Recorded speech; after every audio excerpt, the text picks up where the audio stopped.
எங்கள் நாட்டரசன் கோட்டையை ஆட்சி செய்து கொண்டிருக்கக்கூடிய அன்னை கண்ணுடையாளின் பொற்பாதங்கள் தொட்டு வணங்கி இப்போ சித்திரை திருவிழா நடந்துட்டு இருக்கு. சித்திரை திருவிழாவுடைய கதாநாயகனான அழகர் இப்போதான் மதுரைக்கு வந்துட்டு போயிட்டு இருக்காரு. இந்த இனிய நிகழ்வில் இந்த மதுரையை அரசாளக்கூடிய அந்த மீனாட்சியோட அருளால இந்த பட்டிமன்றம் சீரோடும் சிறப்போடும் நடைபெறும் நம்புகிறோம்.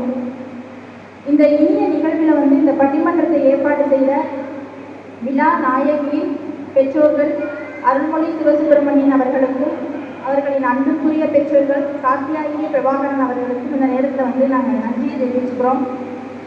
நம்ம தமிழ் நமக்கு என்ன சொல்லியிருக்கு அப்படின்னா, யாவருக்குமாம் இறைவர்க்கோர் பச்சிலை, யாவருக்குமாம் பசுவிற்கொரு வாயுரை, யாவருக்குமாம் உண்ணும் போது ஒரு கைப்பிடி, யாவருக்குமாம் பிறர்க்கோர் இன்னொரை தானே. நம்ம டெய்லி எந்திரிக்கிறோம், எந்திரிச்சதுலேருந்து என்ன செய்ய முடியும்? இறைவனுக்கு ஒரு பச்சிலையை கொண்டு போய் ஒரு அர்ச்சனை பண்ணலாம் இல்லையா? பசுவிற்கு நம்மளால முடிஞ்ச ஒரு தானத்தை பண்ணலாம்.